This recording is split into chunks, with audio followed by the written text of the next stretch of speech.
ನಮಸ್ಕಾರ ಸ್ನೇಹಿತರೆ weekly current affairs ಏನ್ ಮಾಡ್ತಾ ಇದೀವಿ. July first week current affair ತಗೊಂಡಿದ್ದೀನಿ ನೋಡಿ. ಮೋಸ್ಟ್ ಇಂಪಾರ್ಟೆಂಟ್ ಇದೆ ಸ್ಕೀಮ್ಸ್ ಬಗ್ಗೆ, ಒಂದಷ್ಟು ಇಂಟರ್ನ್ಯಾಷನಲ್ ಅಫೇರ್ಸ್ ಬಗ್ಗೆ, ಮಹಿಳೆ ಮತ್ತು ಮಕ್ಕಳ ಬಗ್ಗೆ ತುಂಬಾ ಎಕ್ಸಾಮ್ ಅಲ್ಲಿ ಬರ್ತವೆ. ನಾನು ಏನ್ ಹೇಳ್ತೀನಿ ಜಸ್ಟ್ ಪಾಯಿಂಟ್ ಟು ಪಾಯಿಂಟ್ ಅದನ್ನ ನೋಡ್ತಾ ಹೋಗೋಣ. ಪ್ರೀವಿಯಸ್ ಮಾಡಿರ್ತಕ್ಕಂಥ ಎಲ್ಲಾ ವಿಡಿಯೋಸ್ಗಳು ನಮ್ಮ ಸಪರೇಟ್ ಪ್ಲೇ ಲಿಸ್ಟ್ ಅಲ್ಲಿ ಸಿಗುತ್ತೆ ಸ್ನೇಹಿತರೆ. ವೀಕ್ಲಿ ಮಂತ್ಲಿ ಸಪರೇಟ್ ಇದೆ, ಅದನ್ನ ನೋಡ್ಕೊಳ್ಳಿ. ಲಿಂಕ್ಗಳನ್ನ ಕೊಡ್ತೀನಿ ಇದೇ ವಿಡಿಯೋದ ಕೆಳಗೆ ಡಿಸ್ಕ್ರಿಪ್ಷನ್ ಬಾಕ್ಸ್ ಅಲ್ಲಿ. ನಮ್ಮ ಟೆಲಿಗ್ರಾಮ್ ಮತ್ತೆ ಇನ್ಸ್ಟಾಗ್ರಾಮ್ ಫಾಲೋ ಮಾಡಿ ಎಲ್ಲ ಮಾಡ್ಕೊಳ್ಳಿ. Okay, shall start the class? Okay fine sir. ಎಲ್ಲ ನಿಮಗೆ ಇಂಪಾರ್ಟೆಂಟು, ಇದ್ರ ರಿಲೇಟೆಡ್ ಬೇಸಿಕ್ ಬೇಕಾದ್ರೆ ಕೇಳಬಹುದು. ಓಕೆ, ಅಂಡ್ ಡೀಟೇಲ್ ಆಗಿ ನಾವು ಇದರಲ್ಲಿ ಡಿಸ್ಕಸ್ ಮಾಡೋಣ. ಇಲ್ಲಿ ಕ್ವಶನ್ ತರ ತಗೊಂಡು ನಾನು ನಿಮ್ಗೆ ಎಕ್ಸ್ಪ್ಲೇನ್ ಮಾಡ್ತಾ ಇದ್ದೀನಿ ಸ್ನೇಹಿತರೆ. ವೀಕ್ಷಿತ್ ಉಡಾನ್ ಯೋಜನೆಗೆ ಸಂಬಂಧಪಟ್ಟಂತೆ ಕೆಳಗಿನ ಹೇಳಿಕೆಗಳನ್ನು ಪರಿಗಣಿಸಿ. ಏನ್ ಸರ್ ವೀಕ್ಷಿತ್ ಉಡಾನ್? ಉಡಾನ್ ಕೇಳಿದೀವಿ ಅಲ್ಲ ಸರ್, ಉಡಾನ್ 2.0 ಎಲ್ಲ ಬಂದಿತ್ತಲ್ಲ. ಇದೇ ವೀಕ್ಷಿತ್ ಉಡಾನ್ ಆಪ್ಷನ್ ಓದೋಣ ಬನ್ನಿ. ವೀಕ್ಷಿತ್ ಉಡಾನ್ ಯೋಜನೆಯು ಉಡಾನ್ ಕಾರ್ಯಕ್ರಮದ ವರ್ಧಿತ ಆವೃತ್ತಿಯಾಗಿದೆ. ಏನದು ವರ್ಧಿತ? ಮಾಡಿಫೈಡ್ ಅಂತ ಹೇಳ್ಬೋದಾ? ಎಸ್. ಉಡಾನ್ ಫುಲ್ ಫಾರ್ಮ್ ಏನು? उड़े देश का आम नागरिक. Okay, yes this is correct. ಈ ಯೋಜನೆಯು ಅಸ್ತಿತ್ವದಲ್ಲಿರುವ ಸೇವೆ ಇಲ್ಲದ ಏರ್ ಸ್ಟ್ರಿಪ್ ಗಳಿಂದ 100 ಏರೋಡ್ರೋಮ್ಗಳನ್ನು ಅಭಿವೃದ್ಧಿಪಡಿಸುವ ಮೂಲಕ ಪ್ರಾದೇಶಿಕ ಸಂಪರ್ಕವನ್ನು ಸುಧಾರಿಸುವ ಗುರಿಯನ್ನು ಹೊಂದಿದೆ.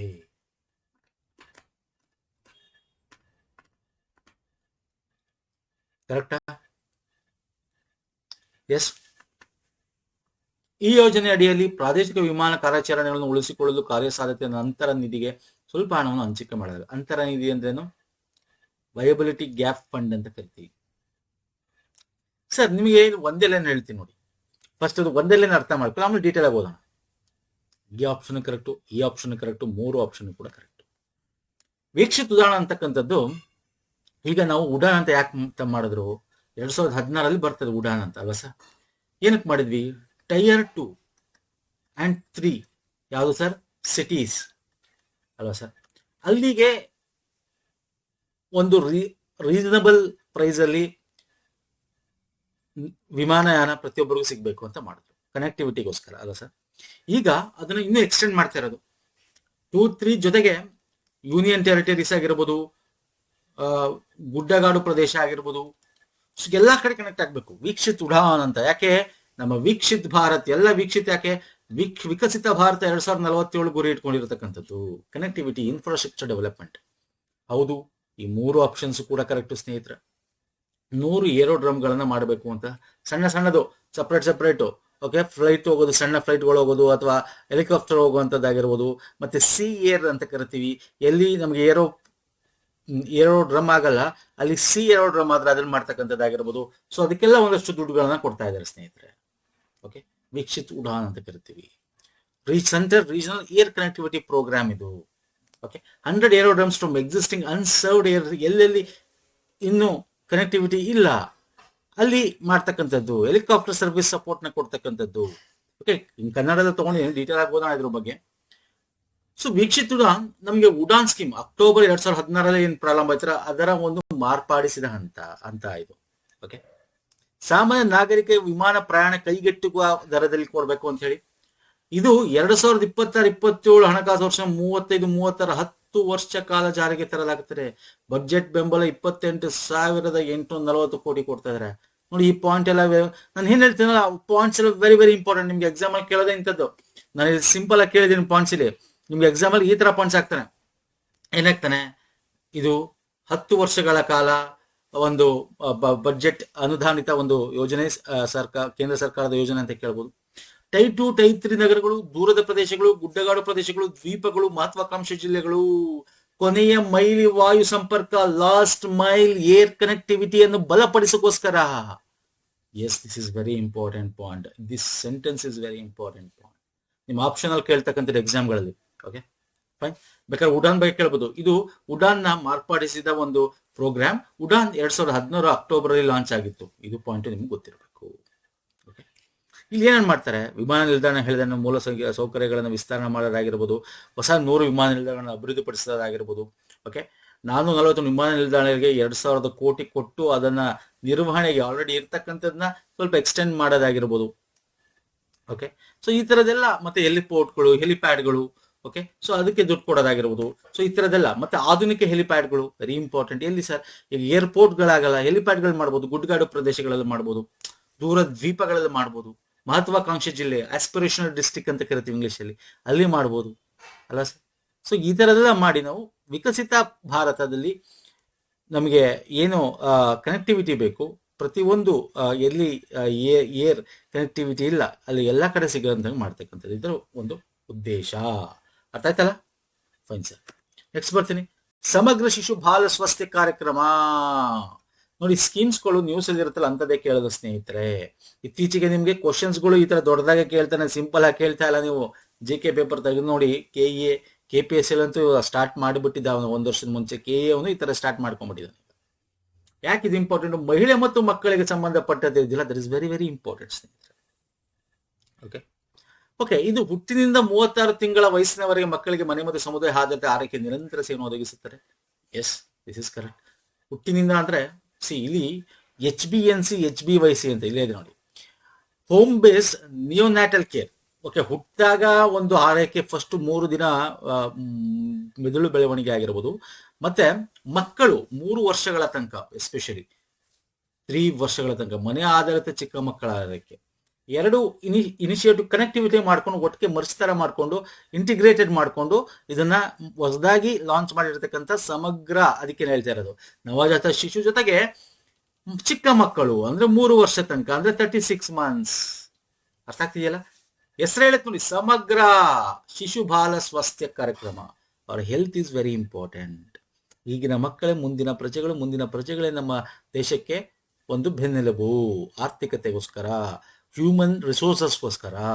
Okay, so option 1 correct, option 2 correct. ಇದನ್ನು ಮಹಿಳಾ ಮತ್ತು ಮಕ್ಕಳ ಅಭಿವೃದ್ಧಿ ಸಚಿವ ಅನುಷ್ಠಾನಗೊಳಿಸಲಾಗ್ತಾರೆ. This is wrong. ನಾನು ಈಗ ತಾನೇ ಹೇಳಿದೆ. ಸೊ ಮಕ್ಕಳ ಬಗ್ಗೆ, ಮಹಿಳೆ ಬಗ್ಗೆ ಅಲ್ವಾ ಸರ್ ಇದು? ಅಲ್ಲ, ಇದನ್ನ ಯಾವುದು ಫ್ಯಾಮಿಲಿ ಅಫೇರ್ಸ್ ಸಚಿವಾಲಯ ಮಾಡ್ತಕ್ಕಂಥದ್ದು. Yeah sir? Ministry of health and family welfare initiative.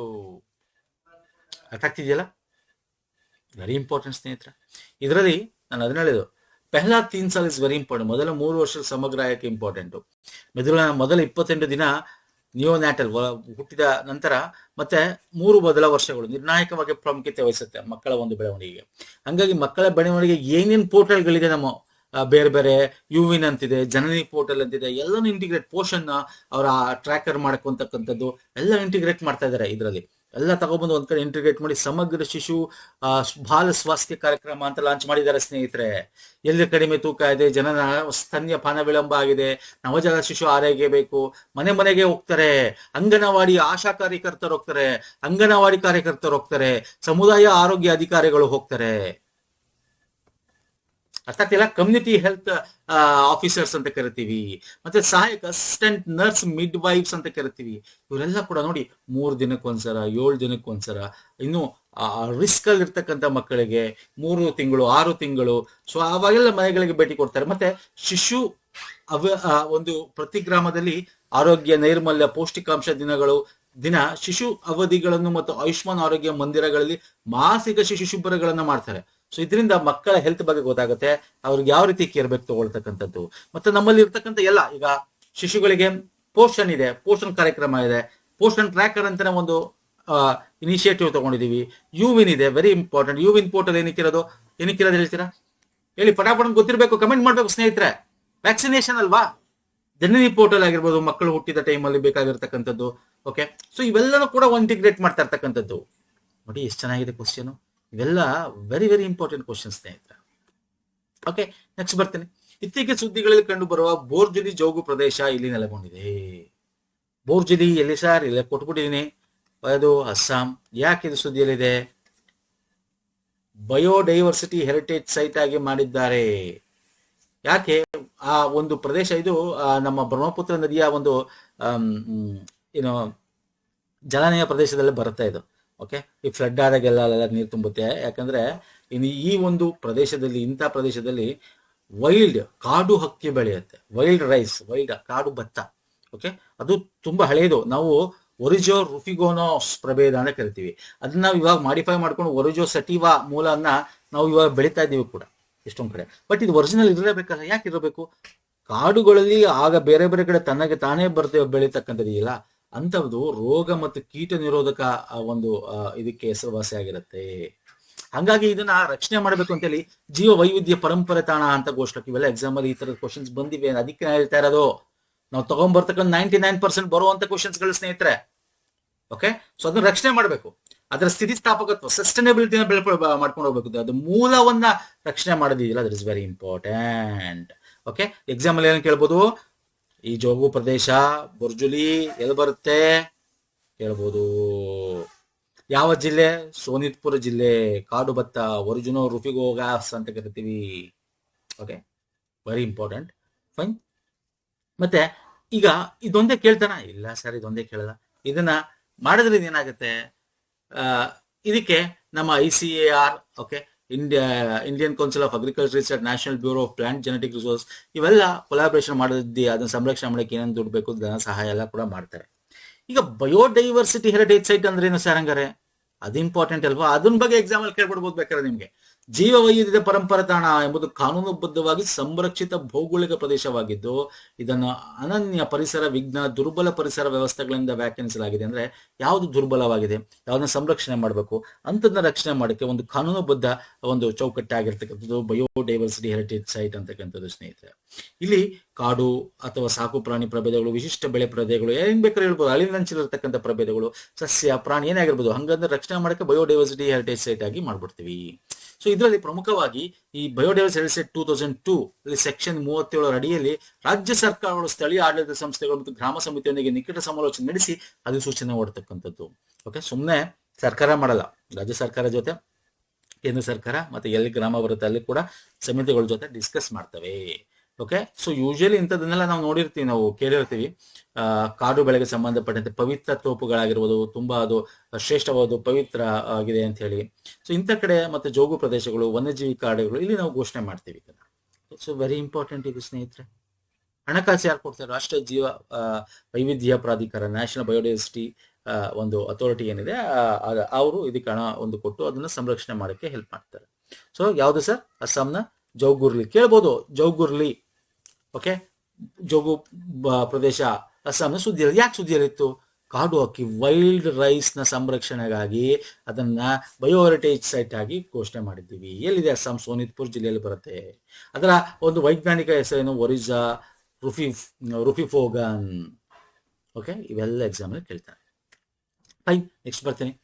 ಈಗ ನೌಕರರ ಭವಿಷ್ಯ ನಿಧಿ ಯೋಜನೆ 2026ಕ್ಕೆ ಒಂದಷ್ಟು ಮಾಡಿಫೈ ಮಾಡಿದ್ದಾರೆ, ನೋಟಿಫಿಕೇಶನ್ ಹೊರಡಿಸಿದ್ದಾರೆ, ಮಾಡಿಫೈ ಮಾಡಿದ್ದಾರೆ. ಅದ್ರ ಬಗ್ಗೆ ಓಕೆ ಡಿಸ್ಕಸ್ ಕೇಳ್ತಾರೆ ಎಕ್ಸಾಂಪಲ್ ಅಂತಂತೆಲ್ಲ ಕೂಡ.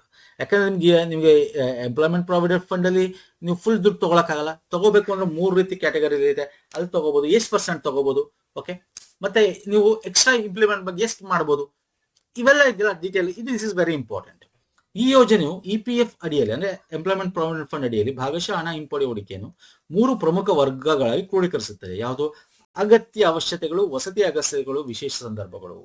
ಎಮರ್ಜೆನ್ಸಿ, ಓಕೆ, ಸ್ಪೆಷಲ್ ಎಮರ್ಜೆನ್ಸಿಗಳಾಗಿರ್ಬೋದು, ಹೋಮ್ಗೆ ಸಂಬಂಧಪಟ್ಟಂತೆ ವಸತಿಗೆ ಆಗಿರ್ಬೋದು, ತುಂಬಾ ಅಗತ್ಯ ಅವಶ್ಯಕತೆಗಳಾಗಿರ್ಬೋದು. Yes, it is correct. ಉದ್ಯೋಗದಾತ ಅಥವಾ ಉದ್ಯೋಗಿ ಇಬ್ಬರು ಪಾವತಿಸಬೇಕಾದ ಕಡ್ಡಾಯ ಭವಿಷ್ಯ ನಿಧಿ ಕೊಡುಗೆ ದರವನ್ನು 12ರಿಂದ 14ಕ್ಕೆ ಹೆಚ್ಚಿಸಲಾಗಿದೆ. This is wrong. 12% ಇರೋದು. ಒಂದಷ್ಟು ಆರ್ಗನೈಸೇಷನ್ 10% ಇದೆ, ಬಟ್ 12% ಇಸ್ ರೈಟ್, 14% ಯೋಚನೆ ಮಾಡಿಲ್ಲ. So option 1 is right, option 2 is wrong. So ನಮ್ಗೆ ಯಾವ್ದು ಸರಿ ಅಂತ ಕೇಳಿದಾನ, ಆಪ್ಷನ್ 1 ಮಾತ್ರ ಸರಿ, option 2 is wrong answer. Okay, ಇದ್ರ ಬಗ್ಗೆ ನೋಡೋದಾದ್ರೆ ನಿಮಗೆ ಗೊತ್ತಿದೆ ಸೋಷಿಯಲ್ ಸೆಕ್ಯೂರಿಟಿ ಒಂದಷ್ಟು ಲೇಬರ್ ಕೋಡ್ ನಮಗೆ 2019 ಮಾಡಿಫಿಕೇಶನ್ ಆಯಿತು, ಅದು ಜಾರಿಗೆ ಕೂಡ ಬಂದಿದೆ. ಅದ್ರ ಬಗ್ಗೆ ಕೂಡ ಎಕ್ಸಾಮ್ ಅಲ್ಲಿ ಪ್ರೀವಿಯಸ್ ಒಂದು ಇಯರ್ ಅಲ್ಲಿ ಕ್ವಶನ್ಸ್ ಕೂಡ ಬಂದಿದೆ, ಅದು ಕೂಡ ನೋಡ್ಕೊಳ್ಳಿ. ಅದರ ಪರವಾಗಿ ನಮ್ಮ employment provident fund scheme 1952 modify ಮಾಡಿ employment provident fund two scheme 2026 ಅಂತ ಹೊಸ ಒಂದು ನೋಟಿಫಿಕೇಶನ್, ಒಂದು ಫ್ರೇಮ್ ವರ್ಕ್ ನ ಬಿಡುಗಡೆ ಮಾಡಿದೆ ಸರ್ಕಾರ. ಓಕೆ ಸರ್, ಒಂದು 3 category: essential needs, housing needs, special circumstances ಅಂತ. ಓಕೆ, ಸೊ ಇಲ್ಲಿ 12% ಮಾತ್ರ, 10% ಫಾರ್ ಸರ್ಟನ್ ನೋಟಿಫೈಡ್ ಎಸ್ಟಾಬ್ಲಿಷ್ಮೆಂಟ್ಗೆ, ಒಂದಷ್ಟು ನೋಟಿಫೈಡ್ ಎಸ್ಟಾಬ್ಲಿಷ್ಮೆಂಟ್ ಒಂದಷ್ಟು ಕಷ್ಟದಲ್ಲಿರ್ತದೆ, 10% ನೀವು ಕೊಡುಗೆ ಕೊಡಿ ನಿಮ್ಮ ಕಂಪ್ನಿಯಿಂದ. ಅಂದ್ರೆ ನಿಮ್ಗೆ ಗೊತ್ತಿದೆ ಎಂಪ್ಲಾಯ್ಮೆಂಟ್ ಫಂಡ್ ಏನ್ ಮಾಡ್ತಾರೆ, ದುಡಿತಾ ಇರ್ತಕ್ಕಂಥ ಎಂಪ್ಲಾಯೀಸ್ ಇಂದ ತಗೋತಾರೆ, ಮತ್ತೆ ಕಂಪ್ನಿನ ತಗೋತಾರೆ, ಈಕ್ವಲ್ ಶೇರ್ ಅಲ್ವಾ ಸರ್? ಎಸ್. ಇನ್ನು ಇದರ ಲಕ್ಷಣದ ಬಗ್ಗೆ ಮಾತಾಡೋದಾದ್ರೆ, ಓಕೆ, ಸೊ ಆಲ್ರೆಡಿ ಹೇಳಿದೆ, ಸಾಮಾಜಿಕ ಭದ್ರತೆ ಸಂಹಿತೆ 2020 ಅಡಿಯಲ್ಲಿ 1952ರ ಒಂದು ಇದನ್ನು ಸ್ವಲ್ಪ ಬದಲಾವಣೆ ಮಾಡಿದ್ದಾರೆ. ಏನು? ತಡೆರಹಿತ ನಿರಂತರತೆ. ಓಕೆ, ನೀವು ಒಂದ್ಸಲ ನೀವು ನೋಂದಣಿ ಆದ್ರೆ ನೀವು ಟ್ರಾನ್ಸ್ಫರ್ ಮಾಡೋ ನೆಸಿಟಿ, ಅಂದ್ರೆ ಹೊಸ ಕಂಪ್ನಿಗೆ ಹೋದಾಗ ಟ್ರಾನ್ಸ್ಫರ್ ಮಾಡ್ಕೋಬೇಕಾಗಿತ್ತು, ಅದೇನು ಬೇಕಾಗಿಲ್ಲ, ಒಂದ್ಸಲ ಆ ನಂಬರ್ ಇದ್ರೆ ಸಾಕು. ಓಕೆ, ಸ್ವಯಂಚಾಲಿತ ಸದಸ್ಯರಾಗಿ ಮುಂದುವರಿಯುತ್ತೀರಾ ಯಾವುದೇ ಕಂಪ್ನಿಗೆ ಹೋದ್ರು ಕೂಡ. ಓಕೆ, ಮತ್ತೆ ಕೊಡುಗೆಗಳು, ಉದ್ಯೋಗದಾತ ಉದ್ಯೋಗಿ ಕೊಡುಗೆ ಈಕ್ವಲ್ ಆಗಿ 12% ಇರುತ್ತೆ. ಫೈನ್. 15,000 ಇರೋರು ಇದನ್ನ ಮಾಡ್ತಾರೆ, 12% 1,800 ರೂಪಾಯಿ minimum. This is the minimum. Okay, ಇದು ಸ್ವಯಂ ಪ್ರೇರಿತಗ ಹೆಚ್ಚಿನ ಕೊಡುಗೆ. ಸ್ವಯಂ ಪ್ರೇರಿತವಾಗಿ ನೀವು ಹಣನ ಕೊಡ್ಬೋದು. ಓಕೆ, ಎಷ್ಟು ಎಲ್ಲಿ ತನಕ ಕೊಡ್ತೀರಾ, ಎಲ್ಲಿ ತನಕ ಬೇಕಾದ್ರೆ ನಿಮ್ಗೆ ಬೇಕಾದ್ರೆ ಅದನ್ನ ಹಿಂಪಡಿಬಹುದು, ನಿಲ್ಲಿಸಬಹುದು, ಕಡಿಮೆ ಕೂಡ ಮಾಡಬಹುದು. ನೀವು ಸ್ವಯಂ ಪ್ರೇರಿತವಾಗಿ ಹೆಚ್ಚು ಹಣ ಪರ್ಸೆಂಟ್ ಕೂಡ ನೀವು 12% ಹೆಚ್ಚು ಪರ್ಸೆಂಟ್ ಕೂಡ ನಿಮ್ಮ ಕಡೆಯಿಂದ ಕೊಡಬಹುದು. ನೆಕ್ಸ್ಟ್, ಇದರಲ್ಲಿ ಹಿಂಪಡೆಯುವಿಕೆ ವರ್ಗಗಳು, ಹಿಂದೆ 13 ವರ್ಗಗಳಿತ್ತು, ಈಗ ಅದನ್ನು 3 ವರ್ಗಗಳ ಅಗತ್ಯ ಅವಶ್ಯಕತೆಗಳು, ಅನಾರೋಗ್ಯ, ಶಿಕ್ಷಣ, ಮದುವೆ ಇದ್ದಾಗ, ವಸತಿ ಅಗತ್ಯಗಳು, ಖರೀದಿ, ನಿರ್ಮಾಣ, ಗೃಹ ಸಾಲ ಮರುಪಾವತಿ, ವಿತರಣ, ವಿಶೇಷ ಸಂದರ್ಭಗಳು, ನಿರ್ದಿಷ್ಟ ತುರ್ತು ಪರಿಸ್ಥಿತಿ, ಯಾವ್ದಾದ್ರು ನಿರ್ದಿಷ್ಟವಾಗಿ ಒಂದಷ್ಟು ತುರ್ತು ಪರಿಸ್ಥಿತಿ ಬಂದ್ರೆ, ಬೈ ಆಕ್ಸಿಡೆಂಟ್ ಆಗುತ್ತೆ, ಸೊ ಸಡನ್ ಆಗಿ ಏನೋ ಒಂದಾಗುತ್ತೆ, ಡೆತ್ ಆಗುತ್ತೆ, ಈ ತರದ ಸಂದರ್ಭದಲ್ಲಿ. ಓಕೆ, 3 ಕ್ಯಾಟಗರಿ ಮಾಡ್ತಾರೆ. ಇವೆಲ್ಲ ಈಗ ಜಾರಿಗೆ ಬಂದಿದೆ, ಹಾಗಾಗಿ ನಾನು ಇದನ್ನ ಹೇಳ್ತಾ ಇರೋದು ಸ್ನೇಹಿತರೆ, ಜಾರಿಗೆ ಬಂದಾಗ ಒಂದ್ಸರಿ ಕೇಳ್ತಾನೆ, ಇದನ್ನ ಇಂಪ್ಲಿಮೆಂಟ್ ಕಾಯ್ದೆ ತಂದಾಗ ಒಂದ್ಸರಿ ಕೇಳ್ತಾನೆ ಎಕ್ಸಾಮ್ಗಳಲ್ಲಿ. ಓಕೆ, ಕನಿಷ್ಠ ಬ್ಯಾಲೆನ್ಸ್ ಅವಶ್ಯಕತೆ ಇದೆ. ನೀವು ಎಷ್ಟು ತೆಗಿಬಹುದು? ಎಲ್ಲ ತೆಗಿಬಹುದು, 100% ಇಲ್ಲ ಸರ್. ಕೊಡುಗೆ ನಿಮ್ಗೆ ಈಗ ರಿಟೈರ್ಡ್ ಆದಾಗ ನಿಮ್ಗೆ ದುಡ್ಡು ನಿವೃತ್ತ ನಿಧಿ ಅಂತ ಬರುತ್ತಲ್ಲ, ಅಟ್ಲೀಸ್ಟ್ ನಿಮ್ಮಲ್ಲಿ 100, ಈಗ ಫಾರ್ ಎಕ್ಸಾಂಪಲ್ 100 ರೂಪಾಯಿ ಇರುತ್ತೆ, ನೀವು ರಿಟೈರ್ಡ್ ಆದಾಗ ಬರುತ್ತೆ ಅಂತ ಇಟ್ಕೊಳ್ಳಿ. 100 ರೂಪಾಯಿನ ನೀವು ಈ ಸಂದರ್ಭದಲ್ಲಿ ತೆಗಿಕಲ್ಲ, 75 ರೂಪಾಯಿ ತೆಗಿಬಹುದು. 25 ರೂಪಾಯಿ ಅಟ್ಲೀಸ್ಟ್ ಇರಲೇಬೇಕಾದ್ರೆ, ರಿಟೈರ್ಡ್ ಆದಾಗ ನಿಮ್ಗೆ ಏನೂ ಇಲ್ಲಪ್ಪ ನೀವು ತಗೊಂಡ್ಬಿಟ್ಟಿದೆ ಅನ್ನಂಗಿಲ್ಲ. ಹಾಗಾಗಿ 25 ರೂಪಾಯಿಗೆ ಆ ಟೈಮಲ್ಲಿ ಸಿಗ್ಬೇಕು ಅಂತಕ್ಕಂಥದ್ದು. ಓಕೆ, ಸೊ ಹಾಗಾಗಿ ಅದು ಇರ್ಬೇಕು. ಮತ್ತೆ ಇನ್ನು ತೆಗೆದುಕೊಳ್ಳೋಕೆ ಯಾರು ಇನ್ನು ತೆಗೆದುಕೊಳ್ಳೋದು? ಈಗ ಜಾಬ್ ಸೇರುತ್ತೆ, 6 ತಿಂಗಳು ತಗೋಬೋದ? ಇಲ್ಲ ಸರ್, 12 ತಿಂಗಳ ನಂತರ. ಓಕೆ, 12 ಮಂತ್ಸ್ ಆದ್ಮೇಲೆ, ಅಂದ್ರೆ ಒಂದ್ಸಲ ಸೇರಿ 1 ವರ್ಷ ಆದ್ಮೇಲೆ ಬೇಕಾದ್ರೆ ನೀವು ಆ ಪ್ರೋಸೆಸ್ ನ ಮಾಡ್ಬೋದು. ಯೂಶಲಿ ಕಮ್ಮಿ ದುಡ್ಡು ಇರುತ್ತೆ, ಯಾರು ತಗೋತಾರೆ? 5 ವರ್ಷ ಕೆಲಸ ಮಾಡಿರೋ, 10 ವರ್ಷ ಕೆಲಸ ಮಾಡಿದ್ರು ಅಂತ ಈ PF ದುಡ್ಡುಗಳನ್ನ, EPF ದುಡ್ಡುಗಳನ್ನ ತೆಗಿತಾರೆ ಅಲ್ವಾ ಸರ್? ಮೊದ್ಲು ಹಿಂಗಿರ್ಲಿಲ್ಲ. 2014ಕ್ಕಿಂತ ಮುಂಚೆ ಸ್ನೇಹಿತರೆ ಫುಲ್ ಅಮೌಂಟ್ ತಗೋಬೋದಾಗಿತ್ತು. ಓಕೆ, ನೀವು ಒಂದು ಕಂಪ್ನಿ, ಎ ಕಂಪ್ನಿಲಿ ಕೆಲಸ ಮಾಡಿದ್ರೆ ಅದನ್ನ ಫುಲ್ ತಗೋಬೋದಾಗಿತ್ತು, ಬಿ ಕಂಪ್ನಿ ಮಾಡಿದ್ರೆ ಅದನ್ನ ಫುಲ್ಲು, ಒಂದೊಂದ್ಸಲ ಸಿ ಕಂಪ್ನಿ ಅದನ್ನ ಟ್ರಾನ್ಸ್ಫರ್ ಬೇಕಾದ್ರೆ ಮಾಡ್ಬೋದಾಗಿತ್ತು, ಬೇಡ ಅಂದ್ರೆ ಹೊಸ ಒಂದು PF ನಂಬರ್ನ ಕೊಡ್ತಾ ಇದ್ರು ಆ ಕಂಪ್ನಿಲಿ, ಕೇಳ್ತಿರ್ಲಿಲ್ಲ ಹಳೇದು. ಓಕೆ, ಅವಾಗ ನೀವು ಈ ಬಿ ಕಂಪ್ನಿಗೆ ಹೋದ್ರೆ ಎ ಕಂಪ್ನಿ ಫುಲ್ ತೆಗಿ, ಹಂಗಿತ್ತು ಮೊದಲು 2014 ಮುಂಚೆ. ಓಕೆ, ಸೊ ನೆಕ್ಸ್ಟ್ ಬನ್ನಿ ಗುತ್ತಿಗೆ. ಇಲ್ಲಿ ನೋಡಿ, 12 ತಿಂಗಳ ನಂತರ. ಓಕೆ, ಇದನ್ನೆಲ್ಲ ನೋಡ್ಕೋಬೇಕು. ಮದುವೆಗೆ 100% ತೆಗಿಬಂದ 5 ಹಿಂಪಡೆಯುವಿಕೆ. ಓಕೆ, ಬಟ್ ಅದು ವಾಪಸ್ ಕೊಡ್ಲೇಬೇಕಾಗತ್ತೆ. ಓಕೆ, ಇದು ಗೊತ್ತಿರಬೇಕು. ಗುತ್ತಿಗೆ ಕಾರ್ಮಿಕರ ರಕ್ಷಣೆ, ಇಲ್ಲಿ ಇನ್ನೊಂದು ವೆರಿ ಇಂಪಾರ್ಟೆಂಟ್ ಪಾಯಿಂಟ್ ಅಮೆಂಡ್ಮೆಂಟ್ ಏನ್ ಮಾಡಿದ್ದಾರೆ. This is very important point. ಏನ್ ಸರ್ ಇದು ವೆರಿ ಇಂಪಾರ್ಟೆಂಟ್ ಪಾಯಿಂಟ್ ಅಂದ್ರೆ, ನೀವು ಗುತ್ತಿಗೆದಾರರು ಈಗ ಯಾವ್ದಾದ್ರು ಕಂಪ್ನಿಯಲ್ಲಿ ಕಾಂಟ್ರಾಕ್ಟ್ ಬೇಸಿಸ್ ಮಾಡ್ತೀರಾ, ಅಥವಾ ಯಾವ್ದೋ ಕಂಪ್ನಿ ಒಂದು ಏಜೆನ್ಸಿ ಕಾಂಟ್ರಾಕ್ಟ್ ಕೊಟ್ಟಿರುತ್ತೆ. ಏಜೆನ್ಸಿಗೆ ನಿಮ್ಮಿಂದ ಒಂದಿಷ್ಟು ಜನ ಏನೋ ಒಂದು ವಾರ್ಡ್ ಬಾಯ್ಸ್ಗಳು, ಹಾಸ್ಪಿಟಲ್ ಆದ್ರೆ, ಕಂಪ್ನಿಗಳಾದ್ರೆ ಸೆಕ್ಯೂರಿಟಿಗೆ ಅಂತ ಕೊಟ್ಟಿರುತ್ತೆ. ಈಗ ಆ ಏಜೆನ್ಸಿ ಹೊಟ್ಟೋದ, ಅವ್ನು ದುಡ್ಡು ಕೊಡಕ್ಕಾಗಲ್ಲ, ಹೊಟ್ಟೋದ. ನೆಕ್ಸ್ಟ್ ಅವ್ರ ಕತೆ ಏನು? ಅವಾಗ ಕಂಪ್ನಿ ಡೈರೆಕ್ಟ್ ಆಗಿ ಬಂದು ಅವ್ರಿಗೆ PF ಕೊಡ್ಬೇಕಾಗುತ್ತೆ. ಗುತ್ತಿಗೆದಾರ ಪಾಲಿಸಲು ವಿಫಲವಾದರೆ, ಓಕೆ, ಅವನ್ಗೆ ಕೊಡಕ್ಕಾಗ್ತಿಲ್ಲ PF, ಸ್ಯಾಲರಿನೇ ಕೊಡಕ್ಕಾಯ್ತಲ್ಲ, ಅವಾಗ ಉದ್ಯೋಗದಾತರು ಯಾರು ಇರ್ತಾರೆ, ಕಂಪ್ನಿ ಏನಿರುತ್ತಲ್ಲ, ಅವರು PF ಅಮೌಂಟ್ ಕೊಡ್ಬೇಕಾಗತ್ತೆ. ಓಕೆ, ಡಿಜಿಟಲ್ ಆಡಳಿತ. ಮತ್ತೆ ಇವಾಗ ಮೇನ್ ಇಂಪಾರ್ಟೆಂಟ್ ಇದೆ, ಈಗೇನು ಅಮೆಂಡ್ಮೆಂಟ್ ಮಾಡಿದಾರಲ್ಲ, ನೋಟಿಫಿಕೇಶನ್ ಮಾಡಿದಾರಲ್ಲ, ಇದರಲ್ಲಿ ಎಲ್ಲನೂ ಆಧಾರ್ ಲಿಂಕ್ಡ್ UAN ಮತ್ತು ಬ್ಯಾಂಕ್ ಖಾತೆಗಳಿಗೆ ಹೆಚ್ಚು ಒತ್ತು ಕೊಟ್ಟಿದ್ದಾರೆ.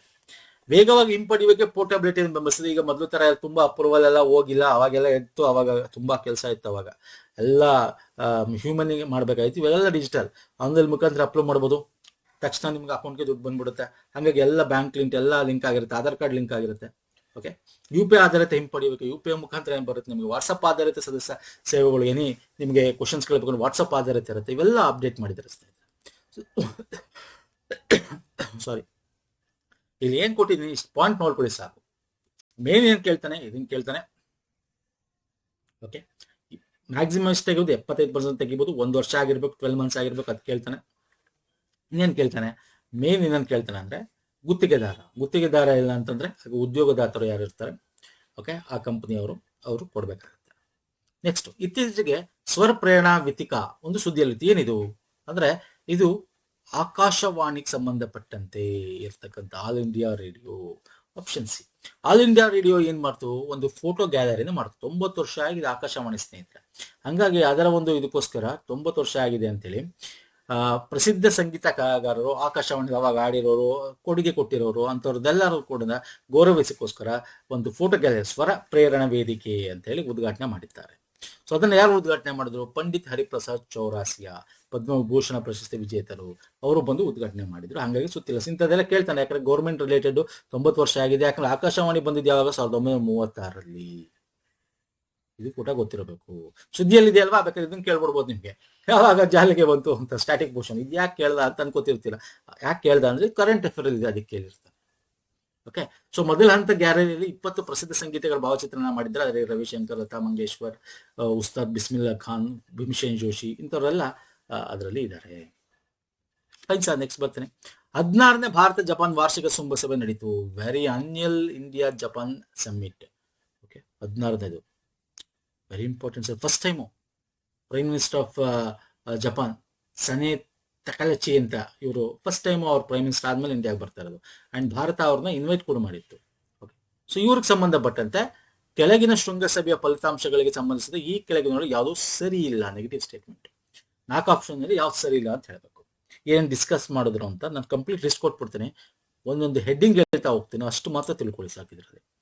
ಓಕೆ, ವಿಶ್ವಾಸಾರ್ಹ ಮತ್ತು ಸುರಕ್ಷಿತ ಬುದ್ಧಿಮತ್ತೆ ಅಂದ್ರೆ ಆರ್ಟಿಫಿಷಿಯಲ್ ಇಂಟೆಲಿಜೆನ್ಸ್ ಬಗ್ಗೆ ಅವರು ಡಿಸ್ಕಸ್ ಮಾಡಿದ್ರೆ ಹೌದು ಸರ್.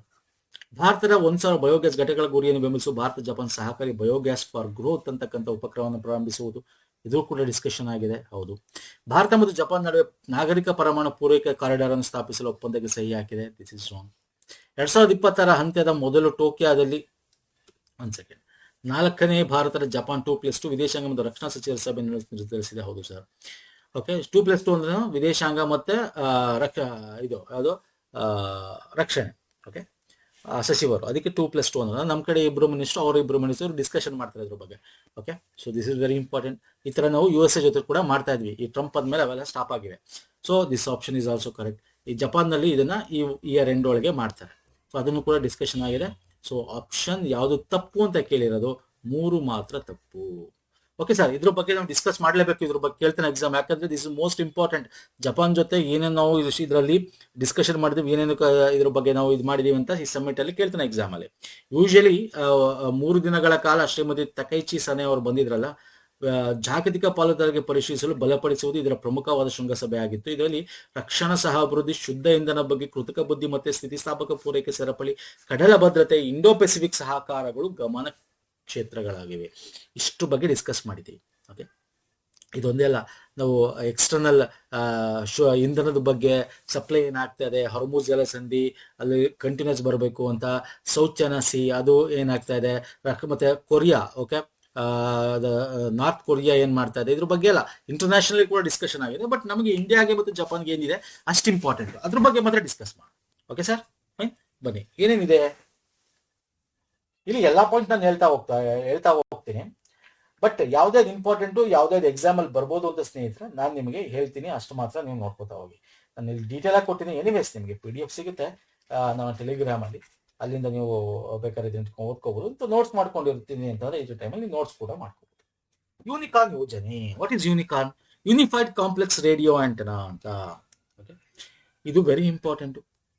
ಓಕೆ, ನಮ್ಮ ಒಂದು ರಕ್ಷಣೆಗೆ ಸಂಬಂಧಪಟ್ಟಂತೆ, ಮತ್ತೆ ಏನೇನು ಹೇಳ್ತೀವಿ, ಬೇರೆ ಬೇರೆ ರೀತಿಯಾದ ಮಿಲಿಟರಿಗೆ ಸಂಬಂಧಪಟ್ಟಂತೆ ನೋಡಿ. ಯಾಕೆ ಇದು ಗಮನಾರ್ಹ? ಇದು ಭಾರತ ಜಪಾನ್ ನಡುವೆ ಮೊದಲ ಪ್ರಮುಖ ರಕ್ಷಣಾ ಸಹ ಅಭಿವೃದ್ಧಿ ಕಾರ್ಯಕ್ರಮವಾಗಿದೆ. ಭಾರತ ನೌಕಾ ಸಾಮರ್ಥ್ಯವನ್ನು ಬಲಪಡಿಸುವುದು, ನೌಕಾ ವೇದಿಕೆಗಳಲ್ಲಿ ಸುಧಾರಿತ ರಹಸ್ಯ ಸಾಮರ್ಥ್ಯವನ್ನು ಬೆಂಬಲಿಸುವುದು, ಓಕೆ, ರಕ್ಷಣಾ ಸಲಕರಣೆ ಸಹಾಯವನ್ನು ವಿಸ್ತರಣೆ ಮಾಡೋದು, ಕಡಲ ಭದ್ರತೆಯನ್ನು ವಿಸ್ತರಣೆ ಮಾಡೋದು, ನೌಕಾ ನಿರ್ವಹಣೆ ದುರಸ್ತಿಗೆ ಸಂಬಂಧಪಟ್ಟಂತೆ ಎಲ್ಲ ಕೂಡ ಇದರಲ್ಲಿ ಅಡಿಯಲ್ಲಿ ಬಂದ್ಬಿಡುತ್ತೆ. ರಕ್ಷಣೆ ಮತ್ತು ಭದ್ರತಾ ಸಹಕಾರ, ಇದ್ರ ಬಗ್ಗೆ ಇಷ್ಟು ನಾವು ಡೀಟೇಲ್ ಡಿಸ್ಕಸ್ ಮಾಡಿದ್ವಿ. ಮತ್ತೆ 2+2 ಸಚಿವರ ಸಭೆಯನ್ನು 2026 ಒಳಗೆ ನಾವು ಜಪಾನ್ನಲ್ಲಿ ಇದನ್ನ ಮಾಡಬೇಕು ಅಂತ ಕೂಡ ಅನ್ಕೊಂಡಿದೀವಿ. ಇನ್ನು ಆರ್ಥಿಕ ಭದ್ರತೆ ಮತ್ತು ಸ್ಥಿತಿಸ್ಥಾಪಕ ಪೂರೈಕೆ ಸರಪಳಿ. ಸ್ಥಿತಿಸ್ಥಾಪಕ ಪೂರೈಕೆ ಸರಪಳಿಯನ್ನು ಸಪ್ಲೈ ಚೈನ್ ಅಂತ ಕರಿತೀವಿ. ಯಾವುದು ವೆರಿ ಇಂಪಾರ್ಟೆಂಟು. ಕ್ರಿಟಿಲೈಸ್ಡ್ ಮಿನರಲ್ಸ್ ಅಂತ ಏನು ಕರಿತೀವಿ. ಕ್ರಿಟಿಕಲ್ ಮಿನರಲ್ಸ್, ನಿರ್ಣಾಯಕ ಖನಿಜಗಳು, ಸೆಮಿಕಂಡಕ್ಟರ್ಸ್ಗಳು, ಇವೆಲ್ಲ ವೆರಿ ಇಂಪಾರ್ಟೆಂಟ್ ನಮಗೆ ಭಾರತಕ್ಕೆ ಎಸ್ಪೆಷಲಿ. ಮಾಹಿತಿ ಸಂವಹನ ತಂತ್ರಜ್ಞಾನ, ಶುದ್ಧ ಶಕ್ತಿಗಳು, ಓಕೆ, ಕ್ಲೀನ್ ಎನರ್ಜಿ, ಔಷಧಿಗಳು. ಸೊ ಇದ್ರ ಮೇಲೆ ಕೇಂದ್ರೀಕರಿಸ್ತಾ ಇರ್ತಕ್ಕಂಥ ಆರ್ಥಿಕ ಭದ್ರತಾ ಸಹಕಾರದ ಕುರಿತು ಭಾರತ ಜಪಾನ್ ಜಂಟಿ ಘೋಷಣೆಯನ್ನು ಅಂಗೀಕರಿಸಿವೆ. ಇದು ನಮ್ಮ ಈಗಿನ ರಾಜಕೀಯ ಉದ್ವಿಗ್ನತೆ ಏನಾಗ್ತಾ ಇದೆ, ಸಂಪನ್ಮೂಲ ಕೇಂದ್ರೀಕರಣ ಏನಾಗ್ತಾ ಇದೆ ಅಂದ್ರೆ ಯಾರು ಇದನ್ನು ಬಿಟ್ಕೊಡ್ತಾರೆ. ಒಂದ್ಸಲ ಚೀನಾ ಏನ್ ಮಾಡ್ತಾರೆ, ಈ ಕ್ರಿಟಿಕಲ್ ಮಿನರಲ್ಸ್ ಗಳನ್ನ ಎಕ್ಸ್ಪೋರ್ಟ್ ಮಾಡೋದೇ ನಿಲ್ಸ್ಬಿಡುತ್ತೆ ಅಲ್ವಾ. ಒಂದಷ್ಟು ಸೆಮಿ ಕಂಡಕ್ಟರ್ಗಳನ್ನ ಎಕ್ಸ್ಪೋರ್ಟ್ ಮಾಡಿ ನಿಲ್ಸ್ಬೋದು. ಒಂದಷ್ಟು ದಿನ ಚೀನಾ ಏನ್ ಮಾಡ್ತು, ಬೆಳ್ಳಿನ ಎಕ್ಸ್ಪೋರ್ಟ್ ನಿಲ್ಸ್ಬಿಡ್ತು. ಸೊ ಹಿಂಗೆಲ್ಲ ಆಗುತ್ತೆ. ಬೆಳ್ಳಿ ಬೇಕು ನಮಗೆ ಸೆಮಿ ಕಂಡಕ್ಟರ್ಸ್ಗಳಿಗೆ ಅಲ್ವಾ ಸರ್. ಹಾಗಾಗಿ ಇದ್ರ ಬಗ್ಗೆ ಕೂಡ ಡಿಸ್ಕಷನ್ ಆಗಿದೆ. ನೆಕ್ಸ್ಟ್, ಬೆಳವಣಿಗೆ ಉಪಕ್ರಮಕ್ಕೆ ಭಾರತ ಜಪಾನ್ ಸಹಕಾರಿ ಜೈವಿಕ ಅನಿಲ. ನಾನು ಹೇಳಿದೆ 1,000 ಜೈವಿಕ ಅನಿಲಗಳನ್ನ ಸ್ಥಾವರಗಳನ್ನ ಸ್ಥಾಪನೆ ಮಾಡ್ಬೇಕು. ನಾನು ಇಲ್ಲೇ ಕೊಟ್ಟಿದ್ದೆ, ಆಪ್ಷನಲ್ ಕೊಟ್ಟಿದ್ದೇನೆ ನೋಡಿ, 1,000 ಬಯೋಗ್ಯಾಸ್ ಘಟಕಗಳನ್ನ ಮಾಡಬೇಕು ಅಂತ ಹೇಳಿ. ಫೈನ್. ಮತ್ತೆ ಎರಡೂ ದೇಶಗಳು ಕೆಳಗಿನ ಕ್ಷೇತ್ರದ ಸಹಕಾರ ವಿಸ್ತರಿಸಿವೆ. ಹಸಿರು ಜಲಜನಕ ಆಗಿರ್ಬೋದು, ಗ್ರೀನ್ ಹೈಡ್ರೋಜನ್. ನಿಮ್ಗೆ ಗೊತ್ತಿದೆ ಹೈಡ್ರೋಜನ್ ಇಸ್ ವೆರಿ ಇಂಪಾರ್ಟೆಂಟ್. ಒಂದು ಫ್ಯೂಯಲ್ ಆಗಿ ನಮಗೆ ಮುಂದಿನ ಪೀಳಿಗೆಗೆ ನಾವು ಯೂಸ್ ಮಾಡ್ತಕ್ಕಂಥದ್ದು. ಅಮೋನಿಯಾವನ್ನು ಸ್ವಚ್ಛಗೊಳಿಸ್ತಕ್ಕಂಥದ್ದಾಗಿರ್ಬೋದು. ಹಾಗಾಗಿ ಒಡಿಶಾದಲ್ಲಿ ಶುದ್ಧ ಅಮೋನಿಯಾ ಯೋಜನೆಯನ್ನು ಬೆಂಬಲಿಸ್ತೀವಿ ಅಂತ ಜಪಾನ್ ಹೇಳಿದೆ. ಸೌರ ವಿದ್ಯುತ್ ಜನಕ ತಂತ್ರಜ್ಞಾನಗಳನ್ನು, ಯಾಕಂದ್ರೆ ನಮಗೆ ಈ ಒಂದು ಪ್ಯಾನಲ್ಸ್ಗಳು, ಸೌರ ವಿದ್ಯುತ್ ಪ್ಯಾನಲ್ಗಳೇನಿದೆ ಅದು ನಮಗೆ ಆಮದು ಜಾಸ್ತಿ ಮಾಡ್ಕೋತೀವಿ ನಮ್ಮ ಇದಕ್ಕೆ, ಯಾಕಂದ್ರೆ ಈಸಿ ನಮಗೆ ಆಮದು ಮಾಡ್ಕೊಳ್ಳಿ ಮ್ಯಾನುಫ್ಯಾಕ್ಚರ್ಗಿಂತ ಕಮ್ಮಿ ಕಾಸಾಗುತ್ತೆ. ಹಾಗಾಗಿ ಅದನ್ನ ನಾವು ತಂತ್ರಜ್ಞಾನವನ್ನ ಇಲ್ಲಿ ನಾವು ಪಡ್ಕೊಂಡು ಕಮ್ಮಿ ಇದ್ರಲ್ಲಿ ಏನ್ ಮಾಡ್ಬೋದು ಅನ್ನೋದ್ರ ಬಗ್ಗೆ ಆಗಿರ್ಬೋದು. ಮತ್ತೆ ಆರ್ಟಿಫಿಷಿಯಲ್ ಇಂಟೆಲಿಜೆನ್ಸ್ ಬಗ್ಗೆ ಭಾರತ ಜಪಾನ್ ಕಾರ್ಯತಂತ್ರ ಸಂವಾದ ಕೂಡ ಮಾಡಿದ್ದಾರೆ. ಇದರಲ್ಲಿ ಹಿರೋಶಿಮಾ ಉಪಕ್ರಮ ಅಂತ ಮತ್ತೆ ಭಾರತದಲ್ಲಿ ನವದೆಹಲಿ ಘೋಷಣೆ ಅಂತಕ್ಕಂಥದ್ದು ಅಂಗೀಕಾರ ಮಾಡಿ ಇದ್ರಲ್ಲಿ ಏನ್ ಡಿಸ್ಕಸ್ ಮಾಡಿದ್ರೆ ಅಂದ್ರೆ ಡಿಜಿಟಲ್ ಸಾರ್ವಜನಿಕ ಮೂಲಸೌಕರ್ಯಗಳನ್ನ ಮುಖಾಂತರ ಹೆಂಗ್ ಮಾಡಬೇಕು, ಉದ್ಯಮ, ಓಕೆ, ಬಿಸ್ನೆಸ್ 4.0 ಬಗ್ಗೆ ಮಾತಾಡಿದ್ದಾರೆ. Fine sir. ಆಡಳಿತ ನಾವೀನ್ಯತೆ ಬಗ್ಗೆ, ಸೈಬರ್ ಭದ್ರತೆ ಬಗ್ಗೆ, ಮತ್ತೆ ನೈತಿಕತೆ ಹೆಂಗಿರ್ಬೇಕು ಅನ್ನೋದ್ರ ಬಗ್ಗೆ ಇವೆಲ್ಲ ಡಿಸ್ಕಷನ್ ಆಗಿದೆ. ನೀವ್ ಏನ್ ಮಾಡ್ಬೇಕು, ಈ ಪಾಯಿಂಟ್ಗಳಿದೆಯಲ್ಲ ಅಟ್ಲೀಸ್ಟ್ ಇದನ್ನಾರು ನೋಡ್ಕೊಳ್ಳಿ, ಎಲ್ಲ ಜ್ಞಾಪಕ ಬೇಕಾಗಿಲ್ಲ. ಈ ಒಂದು ಹೆಡ್ಡಿಂಗ್ ಇದೆಯಲ್ಲ, ಈ ಹೆಡ್ಡಿಂಗ್ ಇಸ್ ವೆರಿ ಇಂಪಾರ್ಟೆಂಟ್. ಈ ಹೆಡ್ಡಿಂಗ್ ನಿಮಗೆ ಎಕ್ಸಾಮ್ ಅಲ್ಲಿ ಹೇಳಿದ್ ನೋಡಿ, ಈ ಹೆಡ್ಡಿಂಗ್ ಇಸ್ ವೆರಿ ಇಂಪಾರ್ಟೆಂಟ್. ಈ ಹೆಡ್ಡಿಂಗ್ ಇದೆಯಲ್ಲ, ಇದು ವೆರಿ ಇಂಪಾರ್ಟೆಂಟ್. ಓಕೆ. ನೆಕ್ಸ್ಟ್, ವ್ಯಾಪಾರ ಮತ್ತು ಹೂಡಿಕೆ ಬಗ್ಗೆ. ಓಕೆ, ಜಪಾನ್ 10 ಟ್ರಿಲಿಯನ್ ಜಪಾನಿನ ಹೂಡಿಕೆ ಮಾಡ್ತೀವಿ ಅಂತ ಅವ್ರು ಒಪ್ಕೊಂಡಿದ್ದಾರೆ. ಯಾಕೆ ಹೂಡಿಕೆ ಮಾಡ್ಬೇಕು ಅವರು? ಸೊ ಇಲ್ಲಿ ನಮಗೆ ಮೂಲ ಸೌಕರ್ಯ ಇಂಪಾರ್ಟೆಂಟ್. ಯಾವುದು, ಮೆಟ್ರೋ ಆಗಿರ್ಬೋದು, ಬೆಂಗಳೂರು ಮೆಟ್ರೋ ಅಂತ 3, ಮುಂಬೈ ಮೆಟ್ರೋ ಮಾರ್ಗ 11 ಆಗಿರ್ಬೋದು. ಓಕೆ, ಮಹಾರಾಷ್ಟ್ರ ಆರೋಗ್ಯ ಸೇವೆ, ಶಿಕ್ಷಣಕ್ಕೆ ಸಂಬಂಧಪಟ್ಟಂತೆ. ಸೊ ಇದಕ್ಕೋಸ್ಕರ ಎಲ್ಲದಕ್ಕೂ ಕೂಡ ಮೂಲಸೌಕರ್ಯ ಅಭಿವೃದ್ಧಿಗೋಸ್ಕರ ವೆರಿ ಇಂಪಾರ್ಟೆಂಟ್. ಹಾಗಾಗಿ ಅವರು ಕೂಡ ಧನ ಸಹಾಯ ಮಾಡ್ತೀನಿ ಅಂತ ಹೇಳಿದ್ದಾರೆ. ಮತ್ತೆ ಹೈ ಸ್ಪೀಡ್ ರೈಲು, ನಿಮಗೆ ಅಹಮದಾಬಾದ್ ಹೈ ಸ್ಪೀಡ್ ರೈಲು ಅದು ಹಂಗೆ ಇದೆ, 2027 ಇದರಲ್ಲಿ ಮುಗಿಸ್ತೀವಿ ಅಂತ ಕೂಡ ಭಾರತ ಗುರಿಯನ್ನು ಜಪಾನ್ ಒಪ್ಪಿಕೊಂಡಿದೆ. ಓಕೆ, ಮುಗಿಸೋಣ ಅಂತ ಹೇಳಿ 2027 ಅಷ್ಟರಲ್ಲಿ. ಓಕೆ, ಹೈ ಸ್ಪೀಡ್ ರೈಲು, ಬುಲೆಟ್ ಅಂತ ಏನ್ ಕರಿತೀವಿ ಅದು ವೆರಿ ಹೈ ಸ್ಪೀಡ್ ರೈಲು. ಮತ್ತೆ ವಿಜ್ಞಾನ ತಂತ್ರಜ್ಞಾನ, ಬಾಹ್ಯಾಕಾಶಕ್ಕೂ ಸಂಬಂಧಪಟ್ಟಂತೆ ಕೂಡ ಡಿಸ್ಕಸ್ ಆಗಿದೆ. ಲೋಟಸ್ ಕಾರ್ಯಕ್ರಮ, ಸಕುರಾ ವಿಜ್ಞಾನ ವಿನಿಮಯ ಕಾರ್ಯಕ್ರಮ ಆಗಿರೋದು, ಇದೆಲ್ಲ ನಾವು ಲಾಸ್ಟ್ ಪ್ರೀವಿಯಸ್ ಮಂತ್ ಕರೆಂಟ್ ಅಫೇರ್ಗಳಲ್ಲಿ ಡಿಸ್ಕಸ್ ಮಾಡಿದ್ದೀವಿ. ಓಕೆ, ಜಂಟಿ ಸಂಶೋಧನೆಗಳನ್ನ ಮಾಡ್ತಕ್ಕಂಥದ್ದಾಗಿರ್ಬೋದು. ನಮ್ಮ ಭಾರತದ ಇಸ್ರೋ ಮತ್ತೆ ಜಪಾನ್ನ ಜಾಕ್ಸಾ ಆಗಿರ್ಬೋದು. ಸೊ ಇದ್ರ ಜೊತೆ ಚಂದ್ರ ಧ್ರುವ ಅಂದ್ರೆ ಪೋಲಾರ್ ಕಡೆಗೆ ಏನು ನಾವು ಹೋಗ್ಬೇಕು, ಅಭಿವೃದ್ಧಿ ಪಡಿಸ್ಬೇಕು, ಅದನ್ನೆಲ್ಲ ಕ್ವಾಂಟಮ್ ತಂತ್ರಜ್ಞಾನ ಆಗಿರ್ಬೋದು. ಇದ್ರ ಬಗ್ಗೆ ಎಲ್ಲ ತುಂಬಾ ಡಿಸ್ಕಷನ್ ನಡೆದಿದೆ, ತುಂಬಾ ಡೀಟೇಲ್ ಇದೆ, ಎಲ್ಲ ನಾವು ತಗೊಂಡಿಲ್ಲ ಸ್ನೇಹಿತರೆ. ಮತ್ತೆ ಈಶಾನ್ಯ ಪ್ರದೇಶಕ್ಕೆ, ಓಕೆ, ನಾರ್ತ್ ಈಸ್ಟ್ ಸ್ಟೇಟ್ಸ್ಗೂ ಕೂಡ ಬೆಂಬಲ, ಅಲ್ಲಿ ರಸ್ತೆ, ಆರೋಗ್ಯ ರಕ್ಷಣಾ ಸೇತುವೆ, ಎಲ್ಲ ರೀತಿ ಸ್ಕಿಲ್ ಡೆವಲಪ್ಮೆಂಟ್, ಅದಕ್ಕೆಲ್ಲ ಕೂಡ ಸಹಾಯ ಮಾಡ್ತೇವೆ ಅಂತ ಜಪಾನ್ ಹೇಳಿದೆ. ನೆಕ್ಸ್ಟ್ ಬರ್ತೀನಿ, ಇತ್ತೀಚೆಗೆ ಸುದ್ದಿಯಲ್ಲಿ ಕಂಡಿರುವ ಇ-ಸರಸ್ ನೋಡಿ, ಇದು ವೆರಿ ಇಂಪಾರ್ಟೆಂಟ್. ಇ-ಸರಸ್ ಏನದು? Digital market for rural women, ಗ್ರಾಮೀಣಾಭಿವೃದ್ಧಿ ಸಚಿವಾಲಯ ಇದನ್ನ ಅಭಿವೃದ್ಧಿಪಡಿಸ್ತಾರೆ ಸರ್, ಗ್ರಾಮೀಣಾಭಿವೃದ್ಧಿ. ಯಾಕಂದ್ರೆ ರೂರಲ್ಗೆ ಸಂಬಂಧಪಟ್ಟಂತೆ ನೋಡಿ, ಇ-ಸರಸ್ ಆಗಿರ್ಬೋದು. ಮುಂದೆ ಇನ್ನೊಂದು ತಗೋತೀನಿ ನಾನು, ಓಕೆ, ಶಿ ಲೀಡ್ಸ್ ಅಂತ ಬರುತ್ತೆ. ಸೊ ಅವೆಲ್ಲ ಗೊತ್ತಿರಬೇಕು, very important. Self help groups ಆಗಿರ್ಬೋದು. ಇದು ಡಿಜಿಟಲ್ ಮಾರ್ಕೆಟ್ ಫಾರ್ ಗ್ರಾಮೀಣಾಭಿವೃದ್ಧಿ. ಓಕೆ, ಎಲ್ಲಿ ಯಾವ ಗ್ರಾಮೀಣಾಭಿವೃದ್ಧಿ? ವುಮೆನ್ ಯಾರು? Self help groups women. ಇದು ನಮ್ಮ NRLM ಬರುತ್ತಲ್ಲ, ದೀನ್ ದಯಾಳ್ ಅಂತ್ಯೋದಯ ಯೋಜನೆ, ನ್ಯಾಷನಲ್ ರೂರಲ್ ಅಲಿಮಿಟೇಷನ್ ಅಡಿಯಲ್ಲಿ ಮಾಡಿರ್ತಕ್ಕಂಥದ್ದು. ಸರ್ ಏನಿದೆ ಇದರಲ್ಲಿ? ಸರ್ ಸಿಂಪಲ್ ಸರ್, ಏನಿದೆ ಅಂತಂದ್ರೆ ಮಹಿಳಾ ಸ್ವಸಹಾಯ ಗುಂಪುಗಳು ಅವರ ಒಕ್ಕೂಟಗಳು ತಯಾರಿಸುವ ಉತ್ಪನ್ನಗಳಿಗೆ ಒಂದು ಮಾರ್ಕೆಟ್ ಕಲ್ಪಿಸ್ಕೊಡ್ಬೇಕು. ಎಸ್ಪೆಷಲಿ ಜಮ್ಮು ಕಾಶ್ಮೀರ, ಮಧ್ಯಪ್ರದೇಶ ಮತ್ತೆ ಕುಂಬಾರ, ನೇಕಾರ ಅಲ್ಲೆಲ್ಲ ಬೆಳಿತಕ್ಕಂಥ, ಈಗ ಫಾರ್ ಎಕ್ಸಾಂಪಲ್ ಪಶ್ಚಿಮ ಉತ್ಪಾದಕರು ಜಮ್ಮು ಕಾಶ್ಮೀರದಲ್ಲಿ ನೋಡ್ತೀವಿ ನಾವು. ಓಕೆ, ಚಂಡೇರಿ ಸ್ಯಾರೀಸ್ ಮಧ್ಯಪ್ರದೇಶದಲ್ಲಿ ನೋಡ್ತೀವಿ. ಸೊ ಈ ತರದೆಲ್ಲ ಕರಕುಶಲ ಕುಂಬಾರರು, ನೇಕಾರರು. ಸೊ ಅಮೃತಶಿಲೆ ಇಂಥದ್ದೆಲ್ಲ ಒಂದು ಏನು ಒಂದು ಪರಿಕರಗಳನ್ನ ಮಾಡ್ತಾರೆ, ಉತ್ಪನ್ನಗಳನ್ನ ಮಾಡ್ತಾರೆ. ಮನೆಯಲ್ಲಿ ಉಡುಪುಗಳಾಗಿರ್ಬೋದು, ಮಕ್ಕಳ ಆಟಿಕೆಗಳು, ವಸ್ತುಗಳಾಗಿರೋದು, ಸೀರೆಗಳಾಗಿರೋದು, ಅಮೃತಶಿಲೆ ಕರಕುಶಲಗಳಾಗಿರೋದು, ಇವುಗಳಿಗೆ ಮಾರ್ಕೆಟಿಂಗ್, ಬ್ರ್ಯಾಂಡಿಂಗ್ ಮಾಡ್ತಕ್ಕಂಥದ್ದು ಇದರ ಪ್ರಮುಖ ಉದ್ದೇಶ. ಓಕೆ, ವೆರಿ ಇಂಪಾರ್ಟೆಂಟ್ ಇದು. ಈ ಸರಸ್ ಅಜೀವಿಕಾ ಅಂತ ನಾವು ಓದಿರ್ತೀರ ನೀವು, ಅಂದ್ರೆ ತುಂಬಾ ಹಿಂದೆಯಿಂದ ನೀವು ಕರೆಂಟ್ ಅಫೇರ್ ಫಾಲೋ ಮಾಡ್ಕೊಂಡ್ ಬಂದಿದ್ರೆ ಗೊತ್ತಿರ್ತೀವಿ.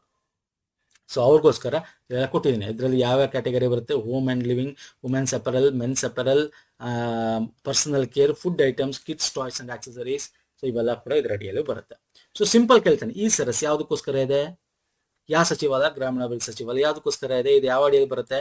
Deen Dayal Antyodaya national rural livelihood ಅಡಿಯಲ್ಲಿ ಒಂದು e commerce platform women self help ಗ್ರೂಪ್ಸ್ಗೋಸ್ಕರ ಡೆವಲಪ್ ಮಾಡಿರ್ತಕ್ಕಂಥದ್ದು.